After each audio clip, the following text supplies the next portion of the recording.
Bonjour à tous, chers amis. Nous sommes aujourd'hui la Parashat Béa et l'avant-veille de Lag BaOmer, le lendemain de la Géoula de Rabbi Meir Baal HaNes, ce dimanche, la Géoula de Rabbi Shimon Bar Yochai. Et c'est sûr que c'est des jours prodigues de bénédiction pour le peuple juif, pour nos soldats, pour les otages, pour les blessés, qu'on entende et qu'on partage que des bonnes nouvelles, particulièrement ce dimanche.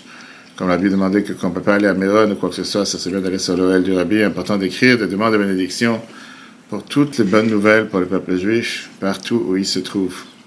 Parachat cette semaine, Parachat riche, qui en général on la lit rarement toute seule. Mais comme cette année c'est une année Mouberet, une année particulière, pour ça on la lit séparée de Bechukotay. Dans cette Parachat, on a une interdiction qui est connue sous l'interdiction de Ribit. Ribit veut dire l'interdiction de prêter ou d'emprunter pour un salaire, pour un gain.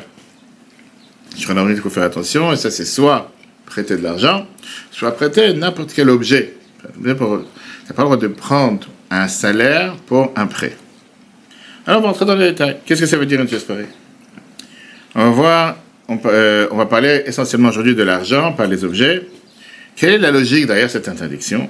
A priori, quand je te prête de l'argent à la place de l'investir pour moi dans des institutions financières, pour des gains personnels, je perds de l'argent. Alors, au moins, me laisser l'opportunité de pouvoir gagner quelque chose. Et deuxièmement, qui me dit que la personne à qui je vais prêter va me rendre et me rendre en son temps?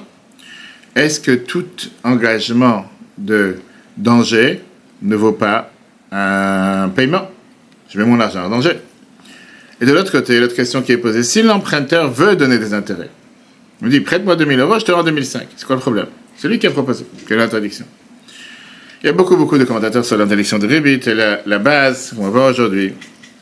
Parce que la Torah te demande d'aimer son prochain, ça veut dire de savoir se mettre en danger pour aider un autre juif sans gain, sans chercher à avoir un gain derrière. C'est pour ça que l'interdiction, justement, elle est particulièrement pour le peuple juif et pas pour un non-juif. On sait très bien que les halachot de la Torah, ils sont parmi les juifs, parmi les non-juifs. On n'a pas le temps de voir tous les détails de cette mitzvah. Mais aujourd'hui, on va voir que c'est beaucoup plus profond que ça. Pas seulement que c'est basé sur l'idée d'Avat Israël, et sur le fait d'avoir confiance en Dieu. On voit que c'est une mitzvah klali, une mitzvah générale. Une mitzvah qui vient refléter le lien que nous avons envers Dieu. Et c'est sûr qu'on verra bien sûr avec ça l'enseignement dans le service de Dieu. Commençons avec le premier texte, Béar, chapitre 25, verset 35. Vient la Torah, elle te dit l'interdiction de prêter à un juif pour n'importe quel gain possible. Si ton frère vient d'échoir, et si tu vois chanceler sa fortune, soutiens-le. Fût-il étranger et nouveau venu, et qu'il vive avec toi. N'accepte pas de sa part ni intérêt ni profit, mais crains ton Dieu et que ton frère vive avec toi. Ne lui donne pas ton argent à intérêt, ni tes aliments pour en tirer profit. Je suis l'Éternel, votre Dieu, qui vous ai fait sortir du pays d'Égypte pour vous donner celui de Canaan, pour devenir votre Dieu. Liot, lachem, elokim, comme on dit tous les jours. Alors pourquoi la Torah te termine avec cette phrase? Quel rapport avec la sortie d'Égypte et le fait de prêter avec un ribit, avec un gain? Vient le Sifra, et il te dit qu'on apprend de ce verset deux choses. Je suis l'Éternel, nous apprenons que celui qui s'engage à écarter le prêt à intérêt se soumet à Dieu, alors que celui qui ne le fait pas rejette cette soumission. Qui vous a fait sortir d'Égypte, celui qui accepte cette mitzvah reconnaît la sortie d'Égypte. Celui qui le nie remet en cause la sortie d'Égypte. Ça, c'est ce que vient te dire le Sifra. Très bien. Donc ça, c'est Rashi, ça, c'est le début. Maintenant, commençons à entrer dans les détails. Quel lien il y a entre prêter avec intérêt, l'interdiction de Ribit, et la Emouna, la foi en sortie d'Égypte? Vient Rashi. Quel rapport entre les deux? Qui vous a fait sortir et qui a su déceler le premier-né, celui qui ne l'était pas. Je saurai aussi punir celui qui prête à intérêt à un juif et prétendant qu'il s'agit de l'argent appartenant à un non-juif. Le Rashi d'aujourd'hui. Exactement, le Chumash d'aujourd'hui, le Chita d'aujourd'hui. Ça veut dire, comme on a dit tout à l'heure, c'est l'interdiction entre juifs. Donc s'il y a une situation qu'un juif, par exemple, il gère de l'argent qui ne appartient pas à un juif, et qui veut prêter à un juif, deuxième juif avec intérêt, il n'y a pas d'interdiction. Maintenant, un juif pourrait prêter sa propre argent personnel avec intérêt, et dire que cet argent ne lui appartient pas, il a place pour un non-juif. Et personne ne va savoir s'il ment ou il dit la vérité. Bien, Rashi te dit, Dieu, il dit, je saurais faire la différence, comme j'ai fait la différence entre un premier-né juif et un premier-né égyptien, je saurais faire la différence entre les deux. Mais ça n'explique pas le lien réel qu'il y a entre les deux. Vient le Rabbi te dit. Cette interprétation établit un rapport entre le prêt à intérêt à la sortie d'Égypte uniquement dans le cas où le prêteur prétend que cet argent appartient à un non-juif, et dans des circonstances spécifiques. Mais ceci n'explique pas la relation qui peut être faite entre cette mitzvah dans sa globalité et la sortie d'Égypte. Après, on a posé la question. Quel rapport entre savoir qu'il y a un Dieu, je suis Dieu ton Dieu, Ani Hashem Elokechem, je suis Dieu ton Dieu, et la mitzvah de Ribit. Plusieurs commentateurs de la Torah t'expliquent, comme le Kliyaka, par exemple, dans Béhar, 25-36. Tu dis la raison principale de l'interdiction du prêt à intérêt vient du fait que cela retire la confiance en Dieu de l'homme. En effet, tout homme d'affaires dirige ses yeux vers Dieu car il doute s'il va gagner ou pas. Mais celui qui prête à intérêt, son gain étant connu et fixé, il détourne son cœur de Dieu. Ça, c'est ce que dit le Kliyaka. On avait dit, c'est pas, encore une fois, c'est pas suffisant pour t'expliquer le lien qu'il y a entre les deux.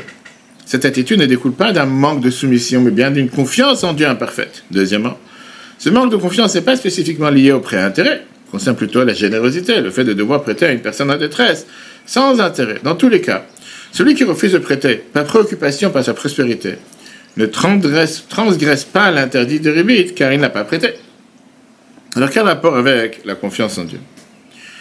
On va comprendre ça, Rabbi dit, qu'est-ce que ça veut dire d'abord quand on te dit Kabbalat Malchut Shamayim, l'acceptation du joug divin. Qu'est-ce que ça veut dire accepter la royauté de Dieu sur toi? Et quel rapport avec Ribit? Alors, comment Rabbi explique ça? En 4.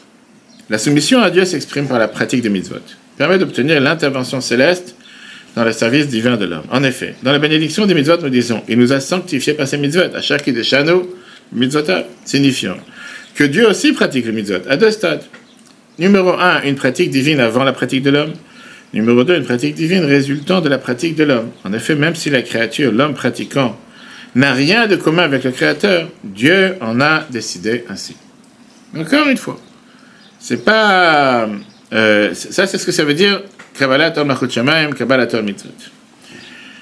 En d'autres mots, tu pourrais avoir 2 explications, tu pourrais avoir 2 sens, comme on a dit tout à l'heure par rapport à le prêt. Quand tu entends que le juif a besoin d'argent pour qu'il ne tombe pas dans une situation pas correcte, il y a une mise à l'aider. Deuxièmement, on te dit pas seulement d'aider, mais pas demander quelque chose en contrepartie. C'est normal, si quelqu'un te demande d'aider, pourquoi tu veux demander quelque chose en contre? Le mec, il est à la mort. On a dit tout à l'heure, parce que quand tu sais que tu aurais pu placer cet argent et faire des gains. Et à la place, tu dis, je ne vais pas faire des gains.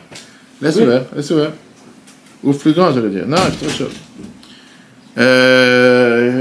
Au contraire, et le deuxième problème, c'était quoi? C'est quand tu prêtes de l'argent, de ne pas demander quelque chose en contrepartie.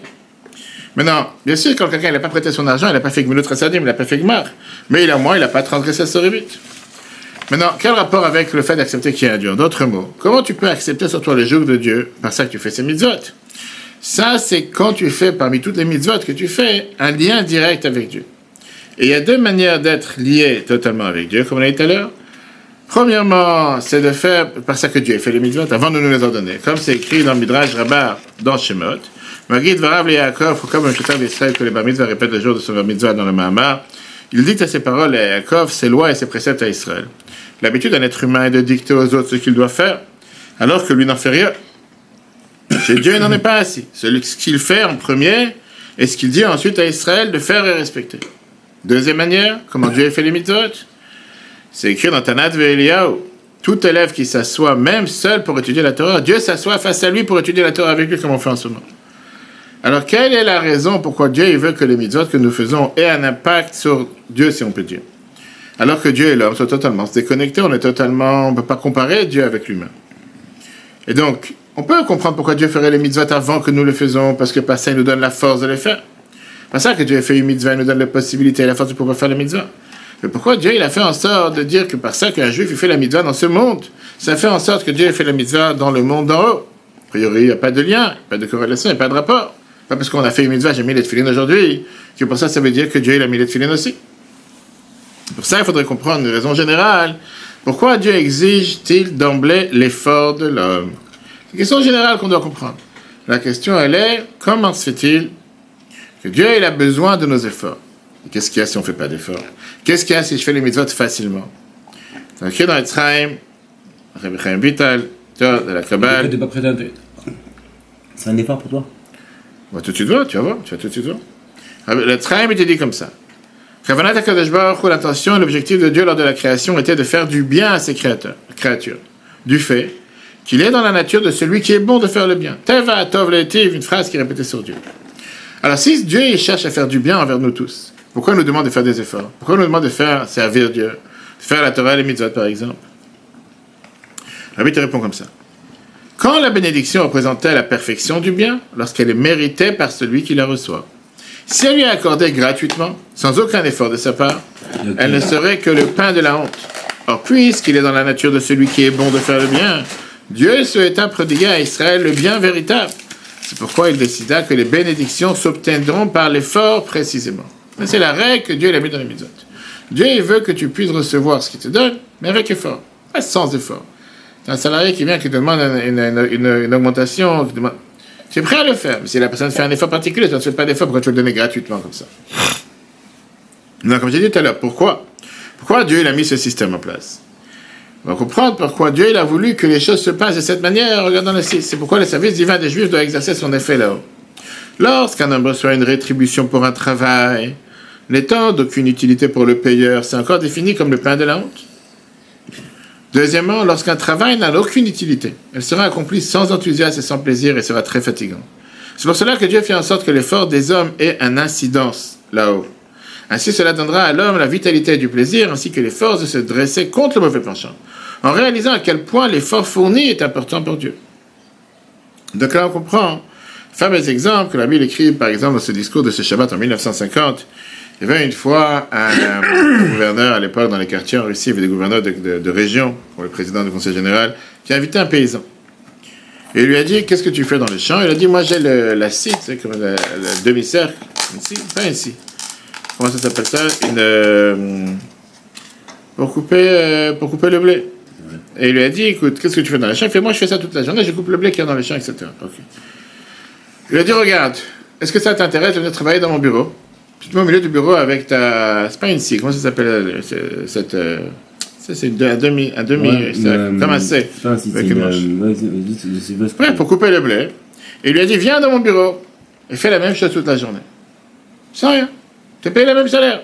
Qu'est-ce que ça dérange? Pourquoi tu vas sous la pluie, sous la chaleur, le soleil, etc. Viens dans le bureau. Le rabbi raconte cette histoire. Et il lui a dit, je te paye exactement le même salaire que tu aurais eu sans différence. L'autre, il a dit, pourquoi pas? Au départ, il était content. Il pleut, il fait chaud, ça ne m'intéresse pas. Mais à la fin, après quelques temps, il a regretté. Il a dit, je ne suis plus intéressé à travailler. Pourquoi? Alors, il a dit en russe, parce que raboto nie vidiot. Le travail ne se voit pas. Je sens que je ne fais rien. Dans le champ, je me fatigue, je vois les résultats, j'ai coupé le blé. Là, je suis dans le bureau en train de faire le même mouvement toute la journée, je m'ennuie, je fais rien. C'est quelqu'un qui a une conscience professionnelle, aujourd'hui, il n'y en a pas beaucoup. Alors justement, je te dis, tu sais que je parlais à quelqu'un cette semaine, qui change de métier, etc. J'ai dit, le rabbi cherchait, qui cherche un travail. Le rabbi a cherché que tu cherches un travail dans lequel tu sens un accomplissement, tu sens que tu as fait quelque chose. On dit en hébreu, cherche le chassipouk. Tu ne peux pas faire un travail que tu sens que tu n'as rien fait. Quelqu'un qui n'est pas heureux de ce qu'il fait, quelqu'un qui n'a pas un accomplissement dans ce qu'il fait, quelqu'un qui n'a pas de joie dans ce qu'il fait, il le fait parce qu'il faut le faire. Quand on a été dit, tu finiras par ne pas le faire.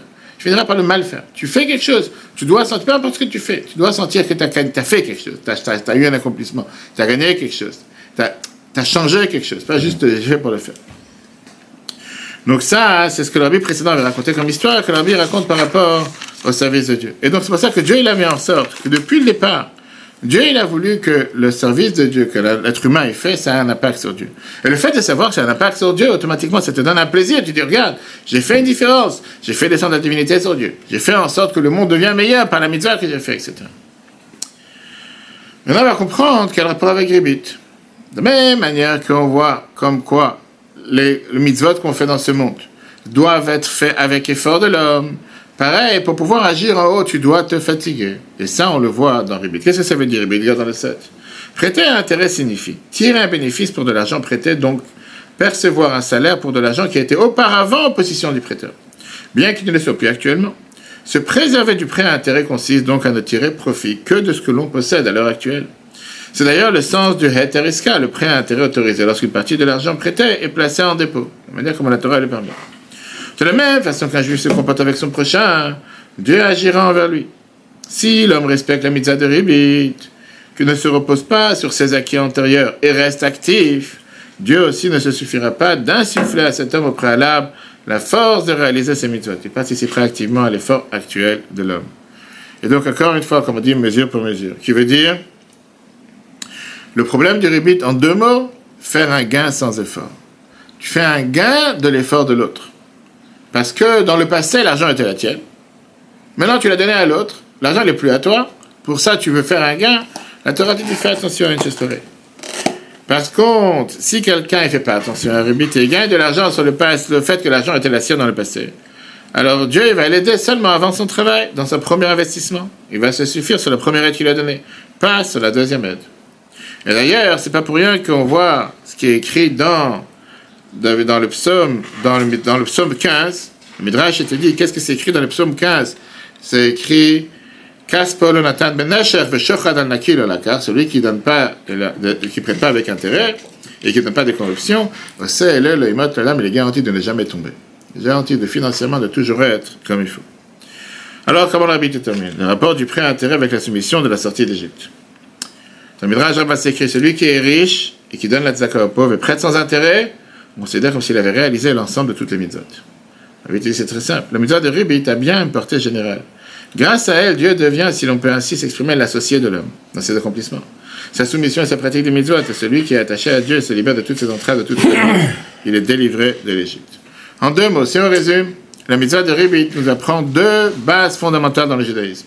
Numéro 1, Kabbalat al-Malchut Shamayim, quand tu comprends que tu dois te fatiguer tout le temps comme les mitzvot, et de ne pas t'appuyer sur l'effort précédent, tu fais que Dieu est partenaire dans tes affaires, automatiquement tu acceptes le joug de Dieu, etc. Deuxièmement, la sortie d'Égypte, quand tu t'attaches avec Dieu par tes efforts, à ce moment-là, ça t'aide de sortir de tes barrières, sortir de tes limites dans la vie matérielle, la vie spirituelle. Et ça, c'est l'idée de sortir d'Égypte tous les jours.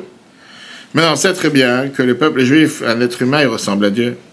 Et donc, Dieu nous a donné la force, pas seulement avant le travail, mais pendant le travail.